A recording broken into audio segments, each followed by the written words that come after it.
Hey, future cybersecurity pro, ready to defend the digital realm? Cybercrime is escalating and companies need skilled cybersecurity experts. Join Softafreak Group, a top IT company, and kickstart your career with our 16-week online cybersecurity course. Learn from the best. Our course, crafted by expert cybersecurity professionals, gives you hands-on skills with cutting-edge tools like Wireshark, Metasploit, Nmap, Burp Suite, and more. No prior experience? No problem. We guide you every step of the way. Gain real-world experience with your own virtual computer. Practice in a safe, simulated environment, tackling cyber threats, securing networks, and mastering ethical hacking techniques. We don't just teach you skills, we prepare you for success. Our team helps you craft a standout resume and ace your interviews, ensuring you land your dream job in cybersecurity. Don't wait for cyber threats to strike. Become the solution. Enroll in Softafreak Group's 16-week cybersecurity course today and start your journey to a high-paying career. Visit portal.softafreak.net to sign up now. Call for the USA plus 15029667638 and for Ghana plus 2332687888884. Yeah, we can hear you. Hey, future cybersecurity pro, ready to defend the digital realm? Cybercrime is escalating and companies need skilled cybersecurity experts. Join Softafreak Group, a top IT company, and kickstart your career with our 16-week online cybersecurity course. Learn from the best. Our course, crafted by expert cybersecurity professionals, gives you hands-on skills with cutting-edge tools like Wireshark, Metasploit, Nmap, Burp Suite, and more. We meet here on Wednesday, powered by Softafreak. No prior experience? No problem. We guide you every step of the way. Gain real-world experience with your own virtual computer. Practice in a safe, simulated environment, tackling cyber threats, securing networks, and mastering ethical hacking techniques. We don't just teach you skills, we prepare you for success. Today, as always, you would bring up our first session, which is our video awareness training. Our video awareness training is an animated video we watch to educate ourselves about the things that we shouldn't be doing inside companies, inside businesses, to make sure that Softafreak is protected. That is what we will do first. So the video will come first. And after the video, we'll look at layer security, putting things in place to protect your network using firewall and other intrusion detection systems like SNOT. That is all we're doing today. But before our video awareness training would come back. So I'll proceed. I'll share my screen and we will look at that as we wait for others to join in.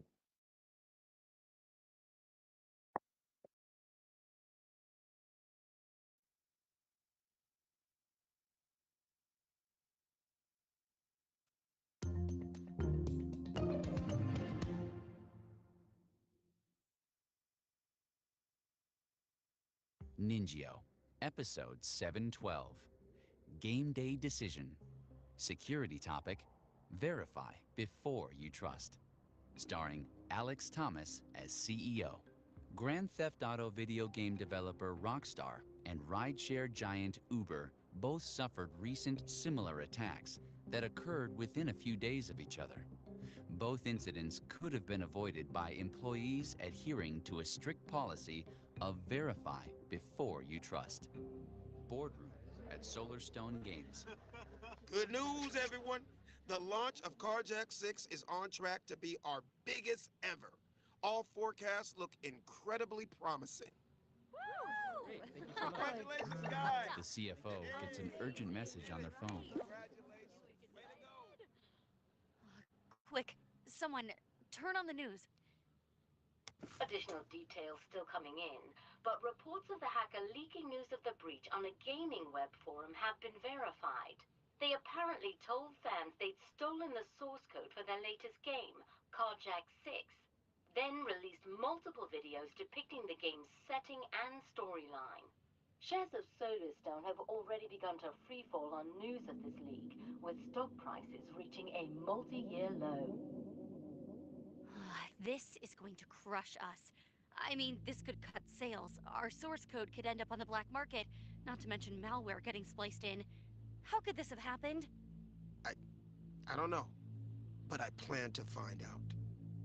CEO's office later that day. I think I know how that hacker got our source code. It was because of me. Take a look at this Slack message I just got. The CEO reads off a phone. Thanks so much for your credentials. Very kind of you to share the source code for Solarstone's new game. Oh, how did this happen? I'm embarrassed to admit it, but I think this same person texted me earlier pretending to be our corporate IT. They used a smishing attack to trick me into giving up my password. But that alone wouldn't have granted him access to our entire network.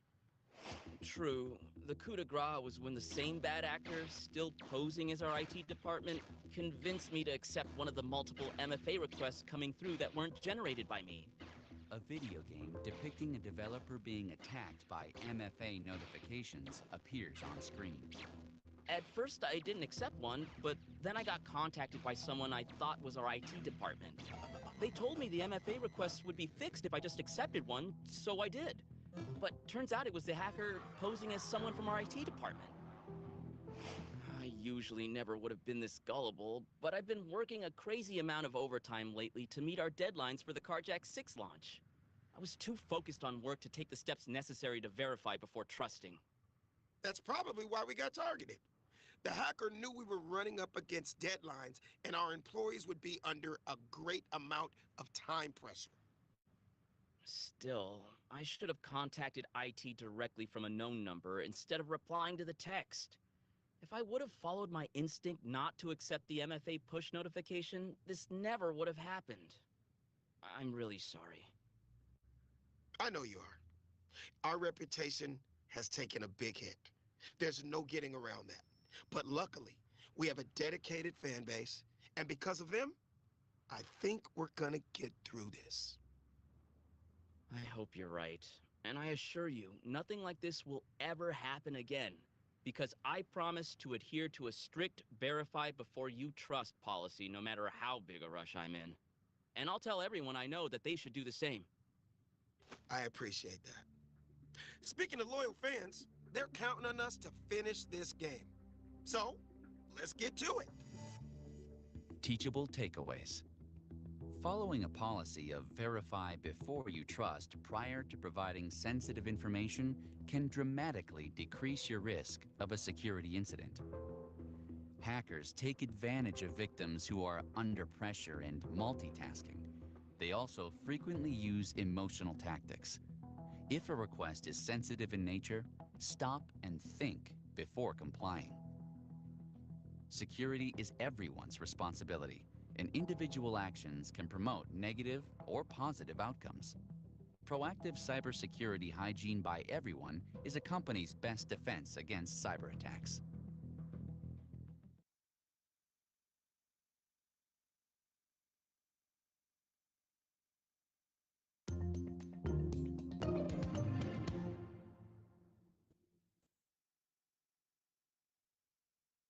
Ninjio, Episode 712.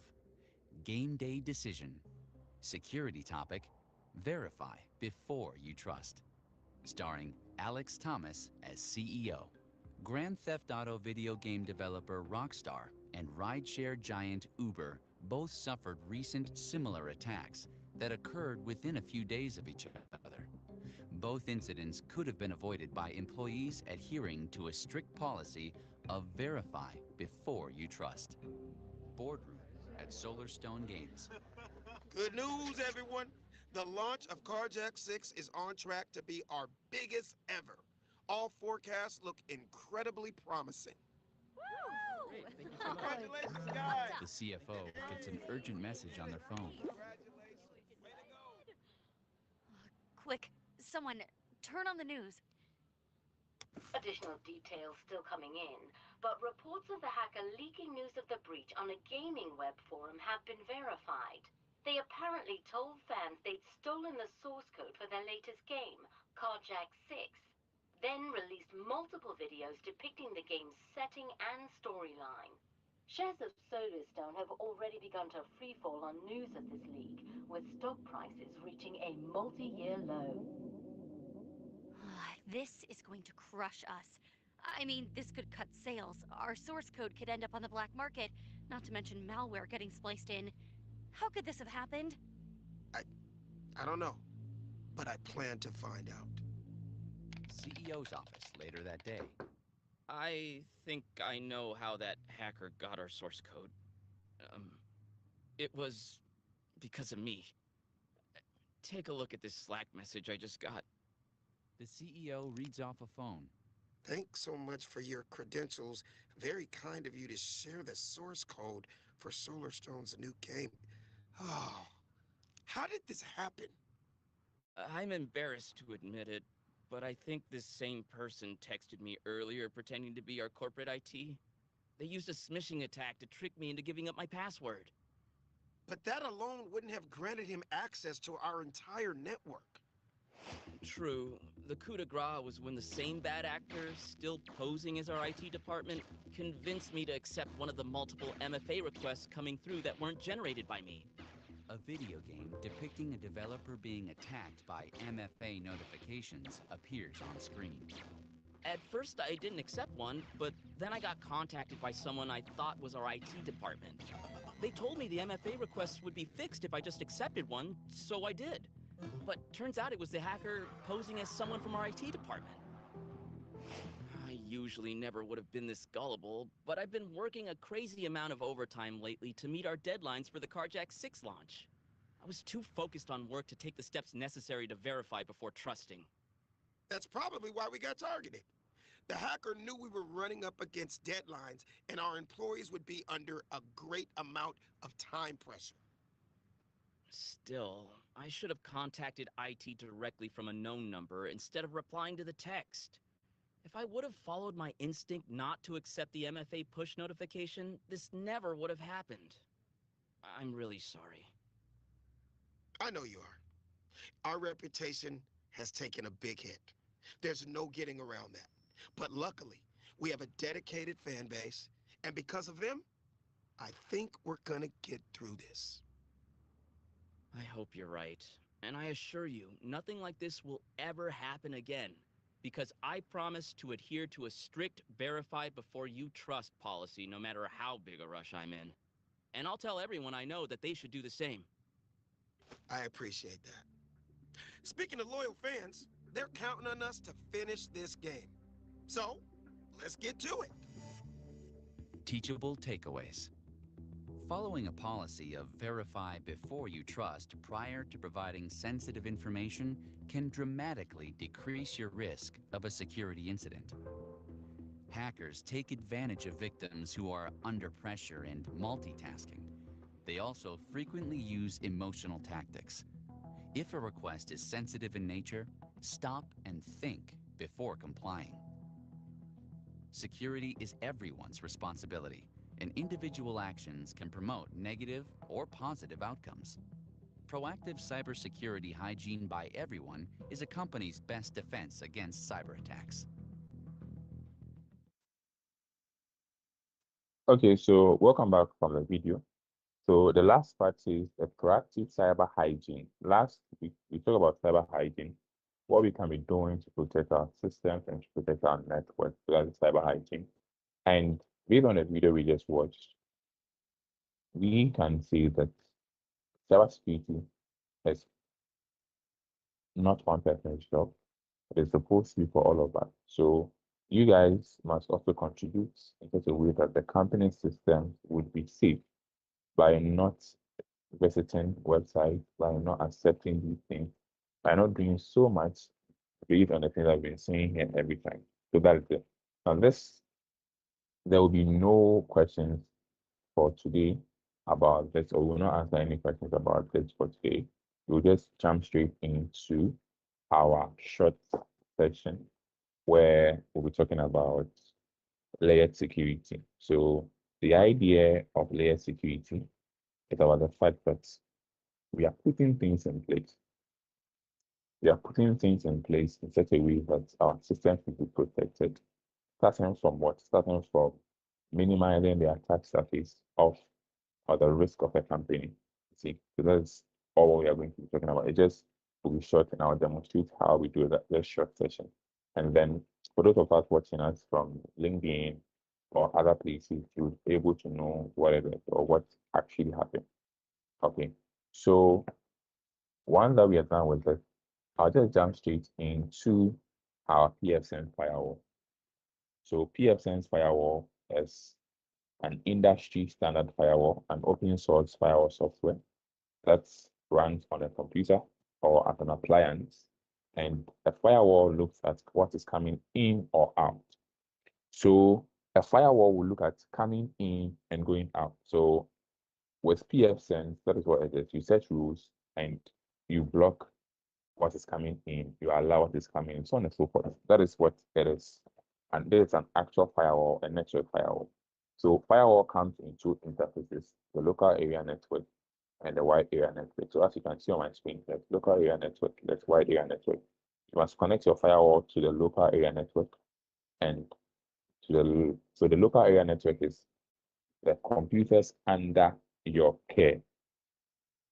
So if you are in a business or if you are in a business like Software, your computers, my computers will all be under local area network. Once you are connected to the same network, local area, right? And the wide area network is we connecting to the internet, joining the internet to browse, to do anything. Now the wide area network. So, and a firewall will sit between the middle of the LAN and the WAN. So sits and things that are coming in from the internet, it will just filter them before it takes them to us. If you are searching something or if you are reaching the wide area interface, it will start from us. Let's say I want to search for facebook.com. So to search for facebook.com, it will come from me, the local area network, but it will pass through the firewall to the wide area network. If Facebook is responding to me, it will come from Facebook, pass through the firewall and come to me. So we have egress and the ingress. Egress is things coming, going out. Ingress is things coming in. These are just a few things that we should know. Now, PFSense is a firewall. So let's say that in an organization, we use, or let's say if we are in South Africa right now, and the big deal that maybe we want for now or for any worker we need is to visit the internet. Any worker we want to visit the internet, or any person we want to visit the internet. So make sure that the internet is open for any worker. The worker would also want to browse fast. The worker would also want to, so we would make sure that all the things that the person needs is what we give. So in an actual company instance, we limit and we open the things that we know, or the things that we have. It is called price listing. So we are opening only the things that we know the workers will be needed or will need. So for anybody to visit the internet, the person must operate on port 80 for HTTP, that is unsecured websites, port 443 for secured websites. So, and before you visit a website too, you need the DNS system. A DNS will take your request. The DNS will take your request to the website and it will bring you to that particular website. So you need the DNS setup. Let's say one other thing that we need set up is also maybe SSH, because some of our workers will connect to a server. So we need to configure and enable SSH on port 22. So we have these 4 ports. Now, because we want better security, we would only open these ports, whitelist these ports. And these ports are the only ports that we know that we have, and we'll block everything else. Now, there are 65,000 ports for TCP, UDP. So we would block everything, and only those 4 things would be the only thing people can use. So knowing that we are blocking these things, we are reducing the attack surface from people. We are reducing the attack surface so that people will not connect to our system using other ports. That is what it is. So now that we have limited and open only 53 for DNS, 443 for HTTPS, 80 for HTTP, and maybe 22 for SSH. If somebody tries to connect via a port that it is fishy, because we've closed every other port is closed. So if we are using an application that will need a port, we will just create a new rule that will open that particular port for that person. So if I am using an application like Splunk, Splunk works on port 8000. So if I want to use port 8000 on my PC, I will not open port 8000 for the whole network. I would let the administrator open port 8000 for me only. And when we do this, we are limiting the attack surface of a system. Now, because we have only enabled 443 for websites, 80 for websites, 53 for DNS resolution, attackers can also come to their website. That is where we have other layers of security that we put in place. So the firewall PFSense will do its job by setting up the rules you take in. So you can create different rules, ports, block IP address. These are manual things. Then we have another thing called SNOT. SNOT is an intrusion detection and prevention system. Now, SNOT will act like a security camera that would watch over our internet traffic. Now, because we've only configured the traffic in firewall, SNOT would have an easy knowing things coming in and out of our organization. Now, SNOT can be a standalone system, but it is easier when you put it or add it to our network. So what SNOT will do is that SNOT will watch all data coming and going from our network.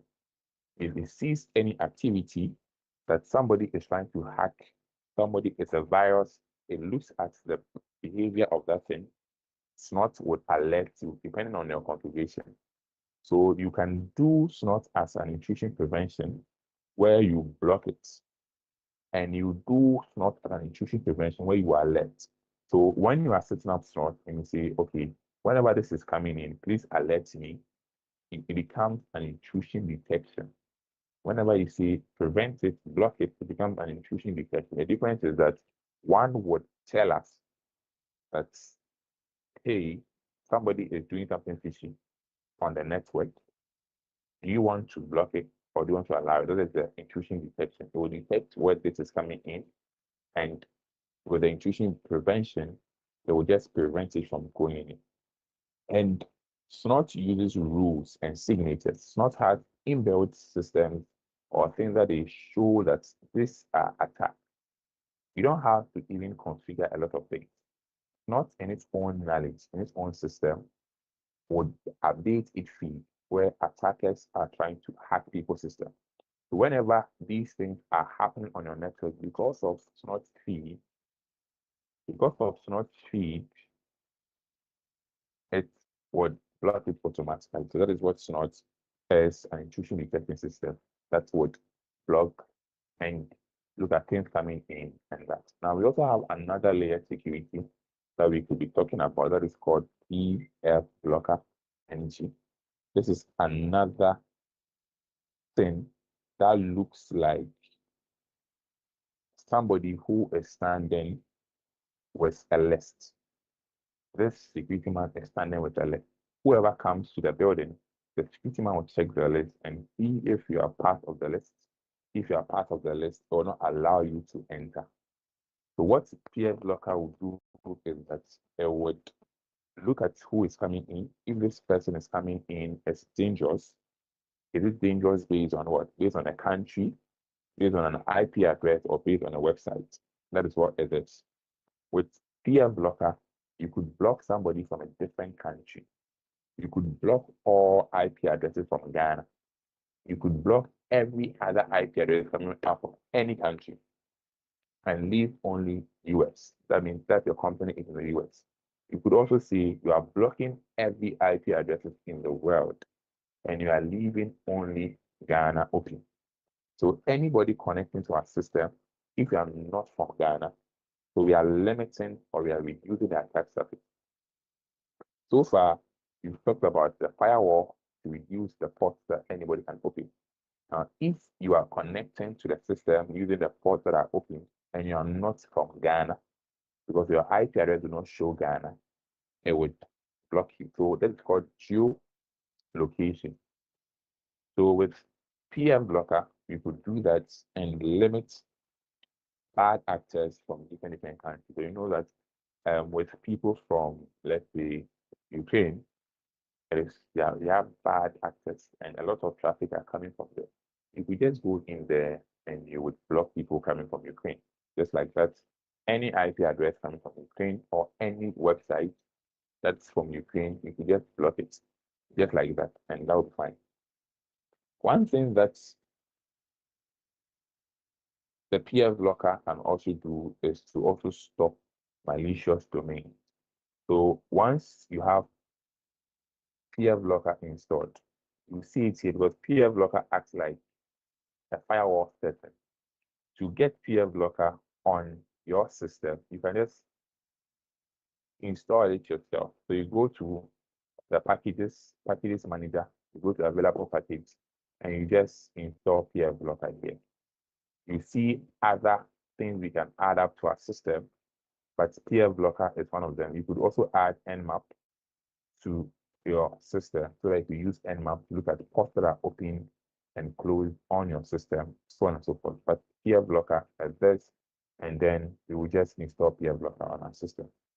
So what PF blocker does is you could use PF blocker to block somebody from the US, somebody from different countries, and that will happen. So the PF sense is the firewall itself, the main strong firewall that we are limiting the attack surface. The snots would come in and look at things coming through the place we've allowed. If it is coming in such a way that it mimics an attack, it would block for prevention, it would alert for detection. PF blocker NG is what stop unwanted traffic, stop bad traffic, even before this traffic will come to your system. So once you have these three in place, you have this layered security that we are talking about. You have a strong sense of security that we're talking about. So let me just show you a quick demo where you want to block, let's say, a country. So if you go to firewall and you go to PF blocker NG, you could look at IP address here. I'll make sure that general PF blocker is enabled. If it's enabled, that is fine. And with PF blocker, setting it up is, it will take some time because we need to update the feed here and tell the system when it should be updating. What it means is that with PF blocker NG, it has its own engine that every 40 minutes, depending on how you set it up, it would pick feed from its community or its cybersecurity professional of what website or what domain they should block. So every time there's a new feed, every time they bring new feed that if and we've identified another bad IP address, automatically add it to PF blocker on people's systems and block it. So with PF blocker NG, you don't even have to do much. You just have to be updating and it will automatically add in bad IPs, bad domain names to your system, and that will be fine. That is just what it is. But let's say that you want to block an IP address from a country. You want to block an IP address from a country. I thought I could make it bigger. I don't know why. It's not bigger. Okay, no problem. If you could block it from a country, you go to geo IP. Now with the geo IP, you have these things here. Country. So you have Africa, Antarctica, Asia, all these things here. You could also configure proxies and satellites.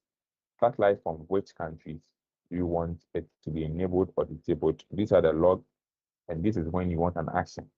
So the moment you say, okay, I want to disable countries that have the top spammers, both, I'll deny them inbound and outbound. That means connection in and out. People cannot connect to them. They also cannot connect to our systems, and I'll do deny both. We have other things that we can do, but this is just an example of blocking continents here. So the continents you set, if we just block, and people from those countries, there's no way they can access your system. You could also set a rule that you would block one country. You could also set a rule where you could block one country, only one country. Under here, you go to geo IP, and then you make sure you turn it on, and the source, you see the country, you type in the country like Ghana. I don't know why my keyboard is not working. All of a sudden, my keyboard is not working. Why?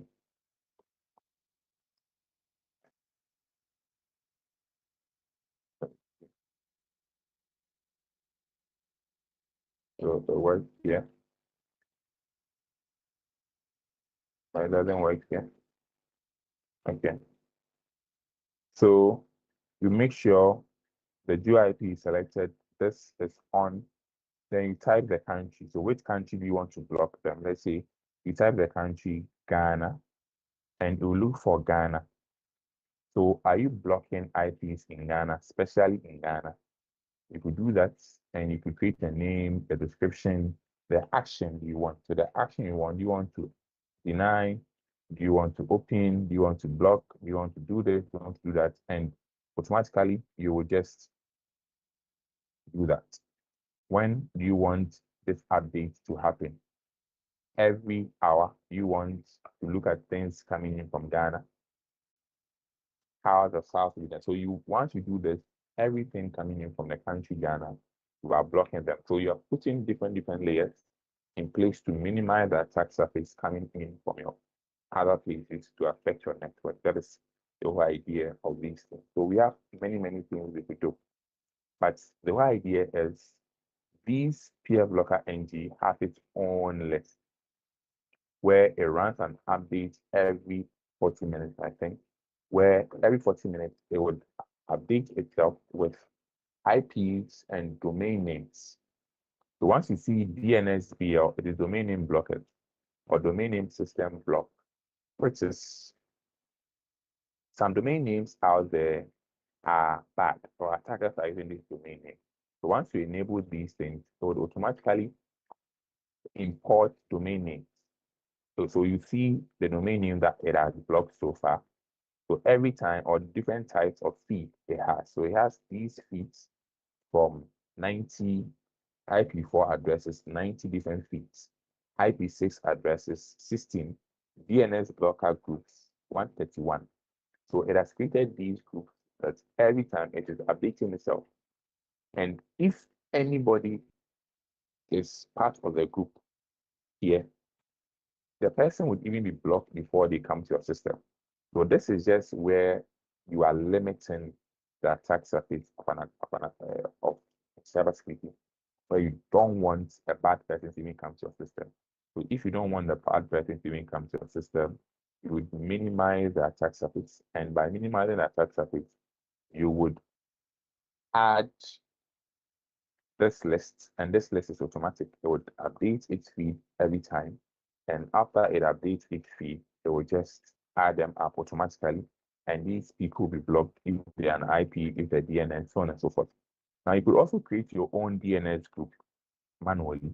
But to create that own DNS group, you must upload a website to PF Blocker.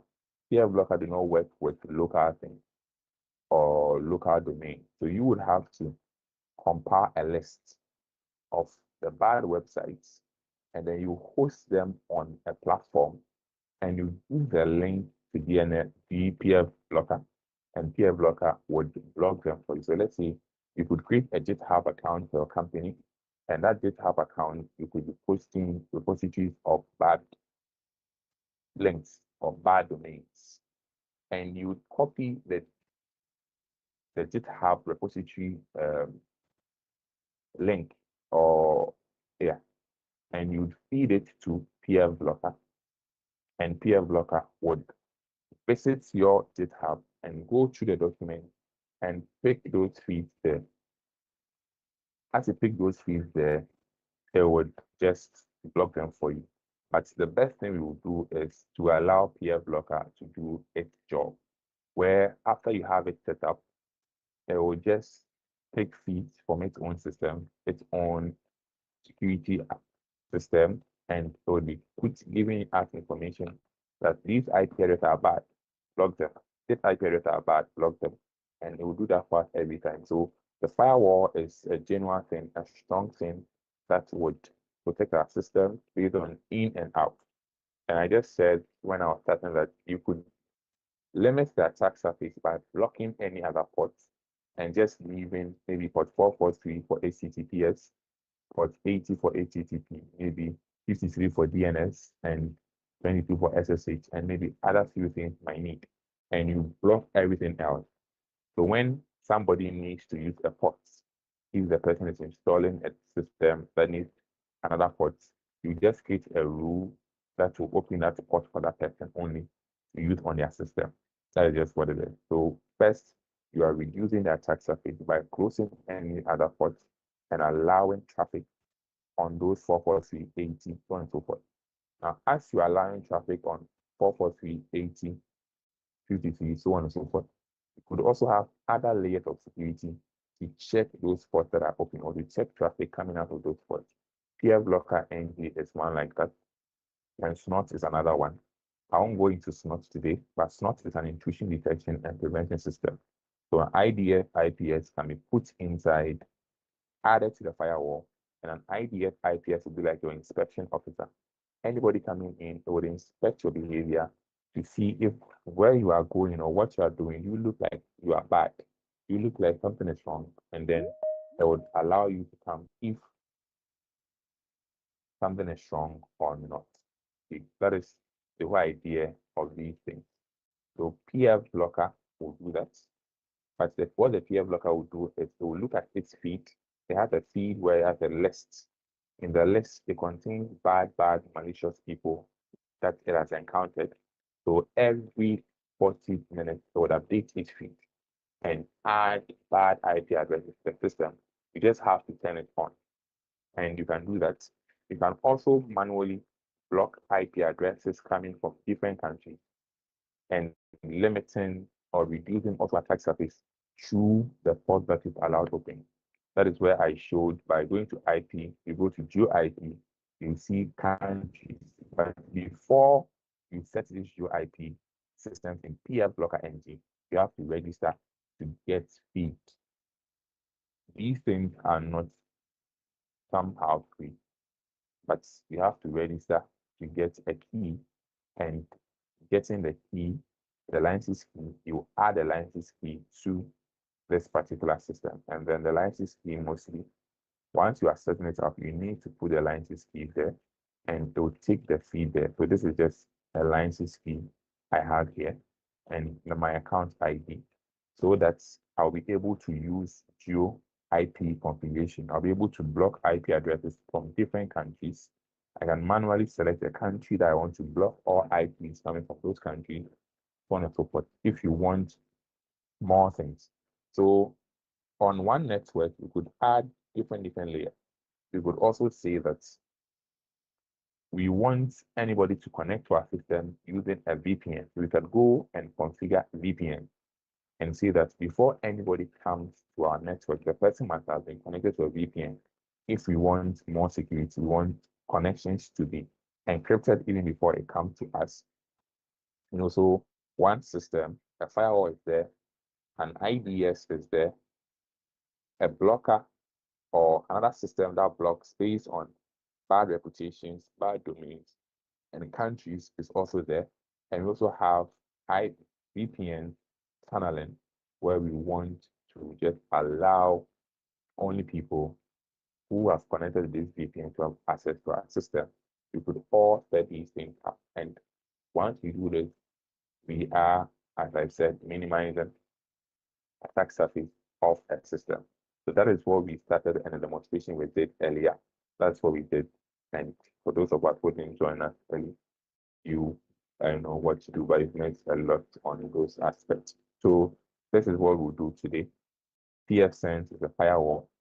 SNOT is an intrusion detection and prevention system, but I didn't go deeper into SNOT. And PF blocker is also another add-in that can be added to the system to block DNS to block IPs, to block websites based on reputation and things, to also block websites, or to also block people based on countries. So geo IP, wherever you're coming from, your IP address will show where you are coming from. So unless maybe that person used a VPN or route the traffic to somewhere and use it. So if you block every other country and except Ghana, unless that person use a VPN that will change their IP address to Ghana.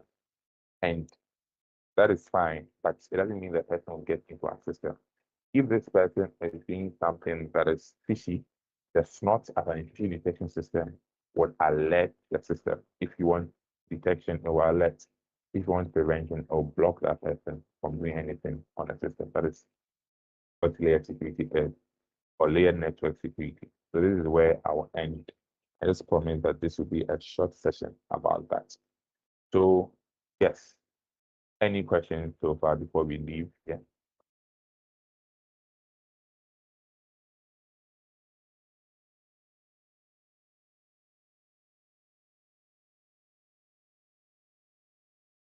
Okay, so the few things I use here is PF send firewall, so not intrusion detection system, and PF blocker add-on, or PF blocker configuration system. Also another configuration that we could be added. So these are the few things I did. You could also check it out online on how to put all these three things together: firewall, intrusion detection system, and another development version, another system you could add up to make sure your network is secure. So if there are no questions, then next week we'll do SNOT as a whole thing, intrusion detection and prevention system with SNOT, and adding SNOT and how SNOT works. If somebody is doing something fishy, then IDS, IPS would log that automatically. Hello? Yeah, hello. Yeah, Thomas. Yeah, hello. Yeah, can you hear me? Yeah, I can. Yeah, sorry, I joined quite late, but it's okay since you mentioned that you'll be doing SNOT. But Okay. I wanted to I needed a little clarification on the use cases for SNOT and then Suricata.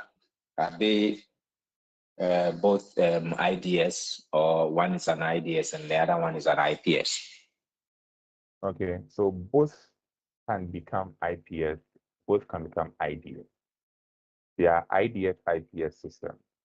When you are setting it up, there's a place where you say block, there's a place where you say alert.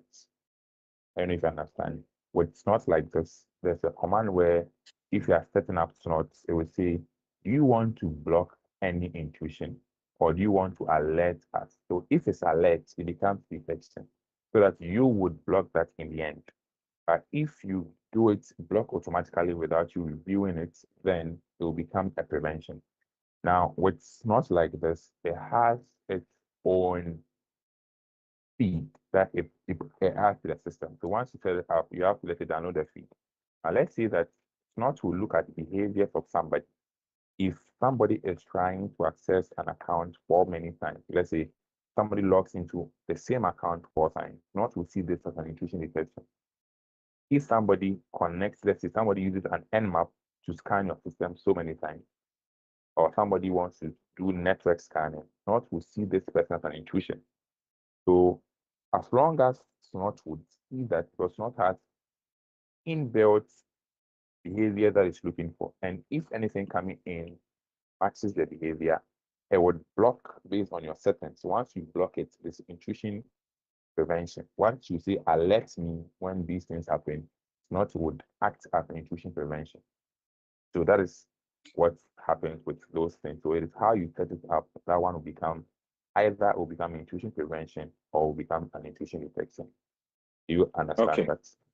Yeah. I get you. A follow-up question. Okay. If you set it up to either alert or block, Yeah. and let's say, for instance, you block something mistakenly.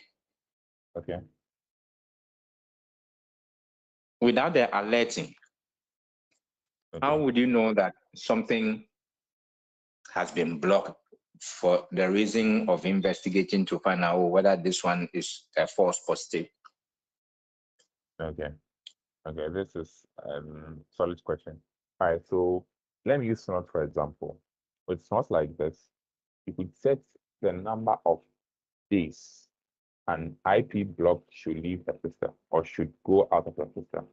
And you could log everything that comes in. So let's say whenever it blocks, it should log that and keep it in the system and keep that blocked IP address in a system for, let's say, you will set it up. Let's say if it's 5 days, 5 days, 2 days, 2 days.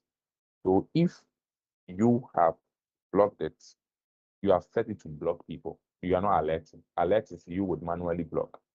You have set it to automatically block anybody that matches the signature. Maybe somebody was doing it in a company and it was a false positive. Not will keep it for 4 days, 5 days, based on what you said.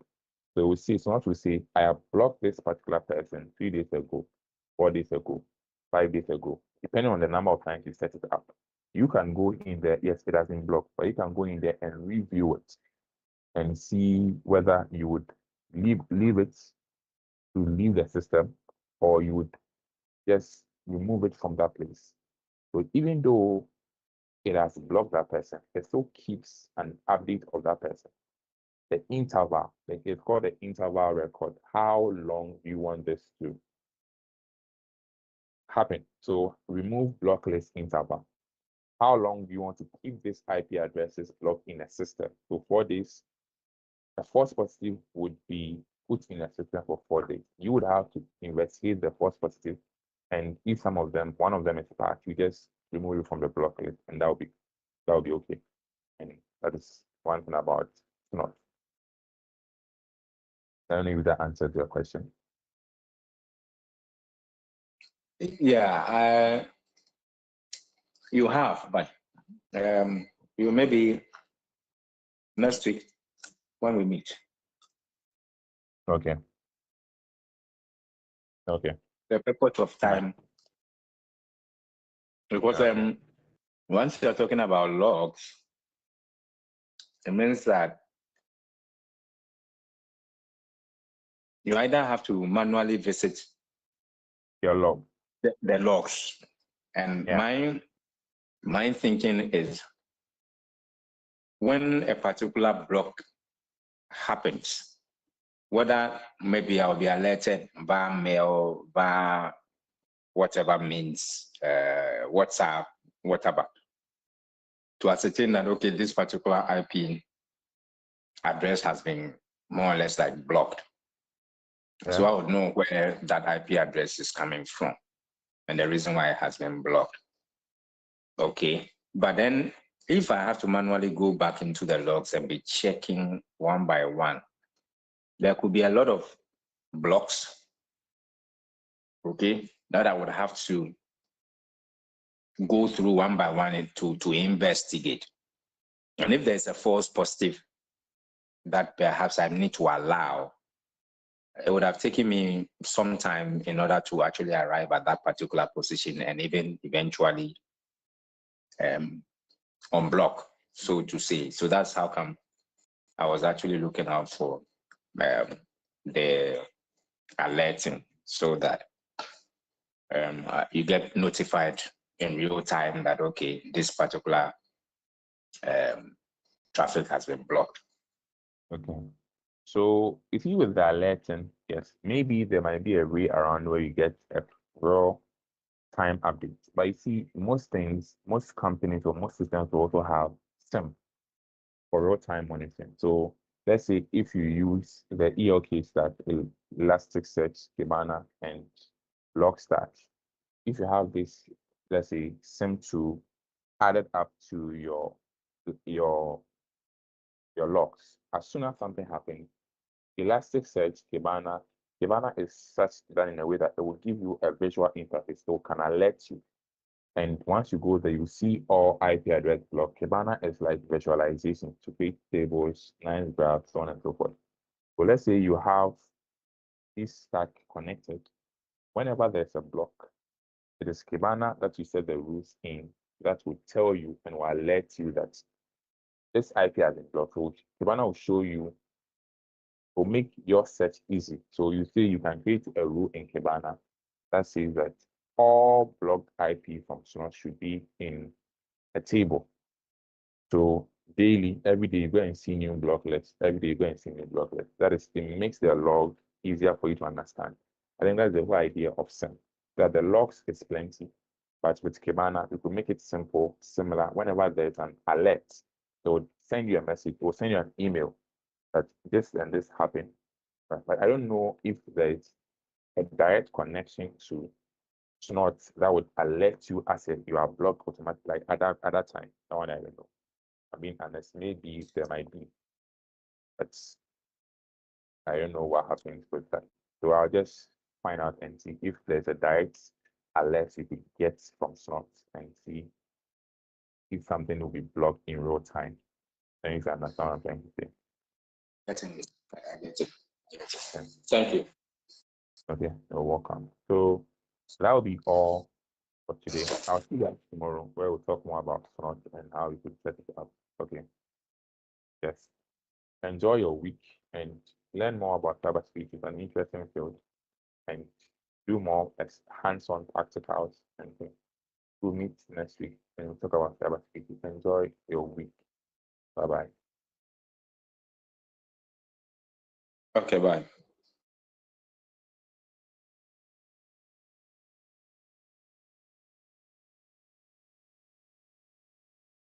Hey, future cybersecurity pro, ready to defend the digital realm? Cybercrime is escalating and companies need skilled cybersecurity experts.